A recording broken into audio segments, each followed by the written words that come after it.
Hello everyone, this is Vicious and welcome back to more Legend of Zelda and the Ocarina of Time. So in the last episode, we went and raced Ingo for Epona, in which we won, but of course he wanted to capture us behind his gates, but we just sort of hopped the fence.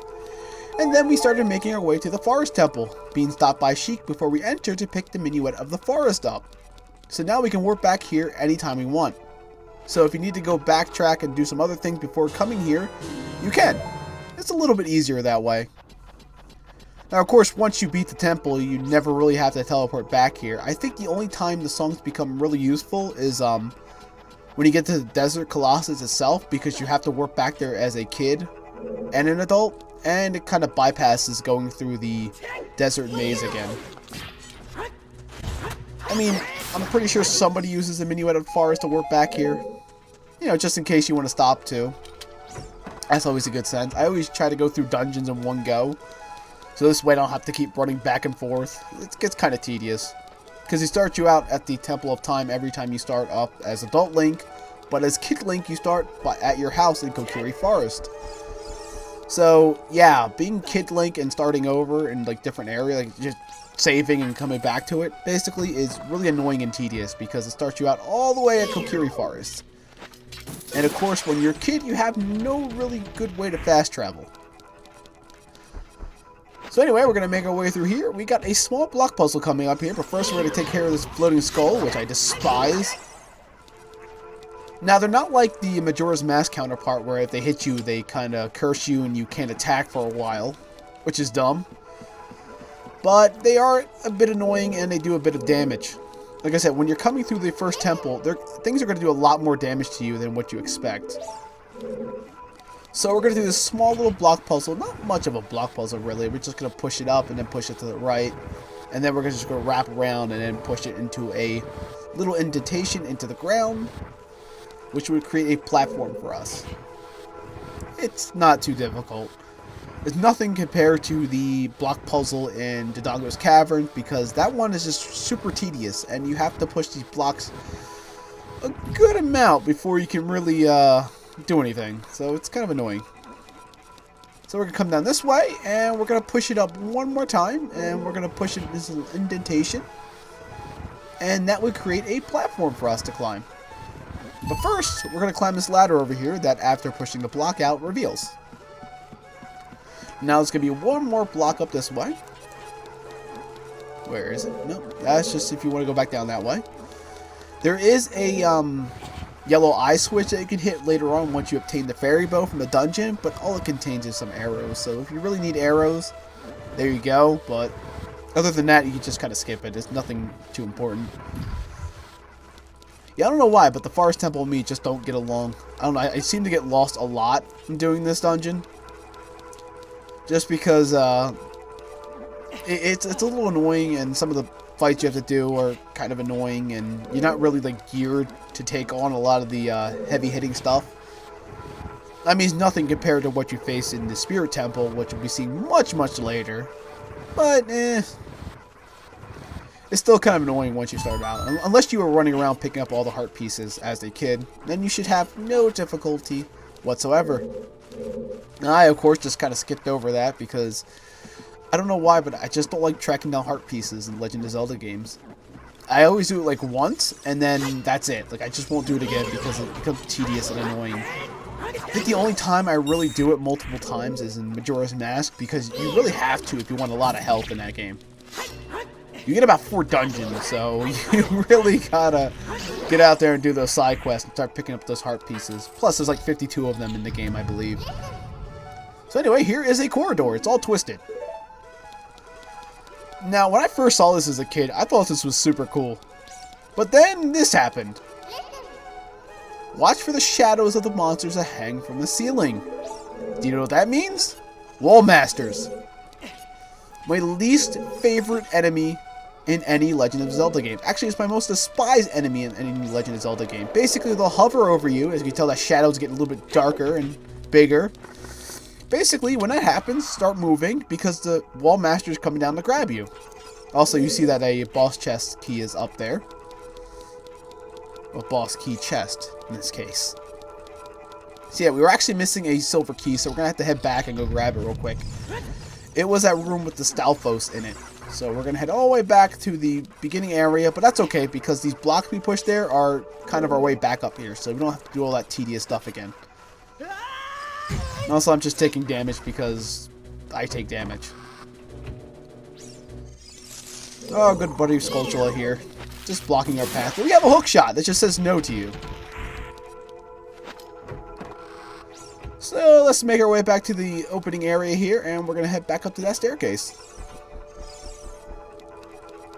Of course, I think I'm looking around first. I'm just like, where am I going? What am I doing? Ah, I'm so lost here. Ah, I felt so bad doing this part because I kind of got lost going through the Forest Temple. I can promise you right now, the only other temple I'll have difficulty with is probably the Water Temple, just because it gets kind of tedious, and of course everybody knows how difficult the Water Temple it is itself, so you can't blame me there for being annoyed and getting lost a few times. So anyway, we get our very first Skulltula fight, and there's two of them. Now, of course, this one you just kill him at your own pace. But there is one later on that you actually have to kill the two really quick, or one of them will get back up, and then you'll basically be fighting two of them again. Also, watch out! Don't try to stand too close to the the Stalfos, because he will jump over you and actually land a hit. So right there, I almost got killed there because I wasn't paying attention. Yeah, try not to stand too close to these guys, and try to bait out their attack once they start swinging, going for the hit. Or you can try to get behind them, actually. Getting behind them is really, really useful. But then again, you actually have to have the opportunity to get behind them. As you tell, I'm running a little bit low in health right now. And I'm trying to get this guy and not die in the process. Which I do get him, actually, so I'm very proud of myself for that one. But like I said, there was a Skulltula fight later on that I ended up dying on because there was like two of them. And I got really cocky, and plus I was trying to battle them with like a half a heart. So basically one hit and I was dead. It wasn't very fun. I was actually kind of disappointed. It was like one of my bad recording days. But I can promise you this now, that after this temple, it gets a lot better for me. I promise. So anyway, after killing that Stalfos off, we get our next silver key. And of course I'm going to pick up some health here because I need it. Come here, fairy. I don't know why, but the fairies just don't want to cooperate with me lately. Like when I was playing Ocarina Time 3D, like every time I bump into a fairy, it's just like, I don't want to get picked up by. It just flies into the freaking wall. It was annoying.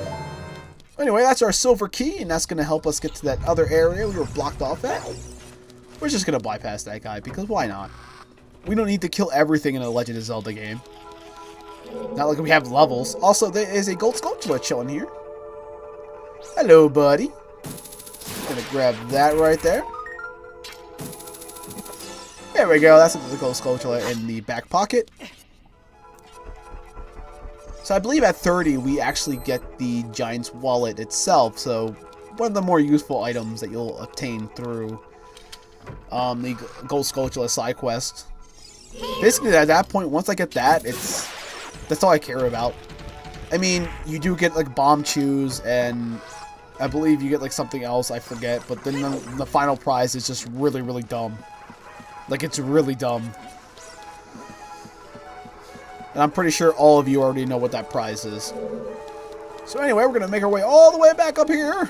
Yay! See, this is what the blocks do for us. They just kind of create new pathways and bypass a lot of the stupid stuff.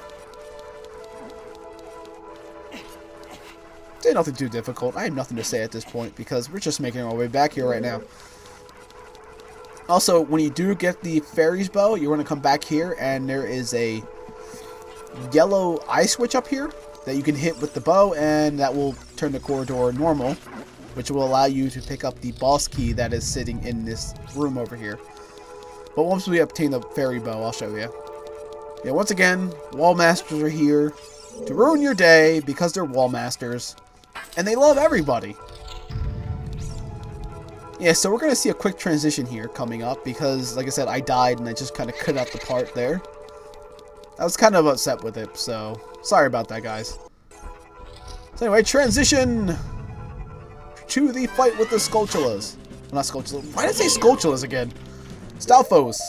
So I'm going to show off Din's fire, even though it doesn't do absolutely anything. I thought I can actually hit them with it, but no, he just holds his shield up. He's like, no, I blocked that. And of course, this fight's going off to a wonderful start by getting hit. No, but surprisingly, this one goes really, really well. I time my attacks really well, and yeah, I'm actually kind of proud of this fight. Couldn't get it the first time, of course. No, had to screw that up. Also, once you get the Bagoron sword, which we are going to get after the Fire Temple, yeah, these guys are like pushovers. Complete pushovers.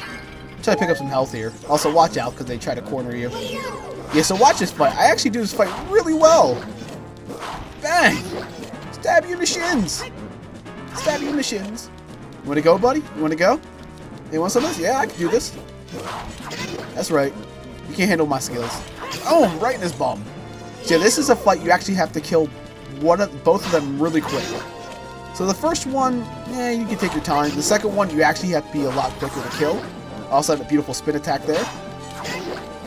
Because if you wait too long, the other one will just spawn itself again, and then you'll have to deal with that stupidity. So anyway, for beating actually all three of them Stalfos, we're finally going to obtain our fairy bow. That's one of the most useful items Adult Link gets. Of course, later on, there will be different arrow types as well. And yes, I will be going out of my way to pick up the ice arrow, even though it's completely useless. So yeah, fairy bow. So pretty much this is our ranged projectile weapon. Of course, we start with 30 arrows, and of course there will be 2 quiver upgrades. Will upgrade to 40 and 50. That's a 41. You can actually get either one by doing 2 mini games. So you can say, oh, I'm going to do the horseback archery mini game to get it, or I'm going to do, you know, the shooting gallery mini game to get it. And you can do those in any order. No matter what, you always can get 40 and then 50. So we're just going to take care of this picture here. For some reason, I was screwing up in this part. I think I was a little stressed out from dying from the Stalfos. So yeah, basically what you want to do is shoot these pictures out, and after shooting all 3 down, the Poe sister here will appear. This of course is the blue Poe sister. After we beat her, her torch here in this room will light up. And that will also light the torch in the main area. So my advice for you is to probably creeping a little bit close and then go for a jump attack. Because you want them to bounce off your shield as fast as possible. And then usually after the second bounce, they appear. So, or sometimes you back away too much, they'll actually reappear again. See, is right there. See, I kind of backed away, kind of let her guard down, and I just kind of came up and stabbed her in the back. So yes, that is 1 Poe sister down. And for beating that Poe sister, I believe we get the compass, which is it's a compass. That's all I can say. It's a compass. You know what a compass does at this point. I'm sorry. There we go. Compass get. We're going to break these pots because why not? So we're actually going to head back and... Actually, no, we're not going to head back yet. Hey, we are, yes.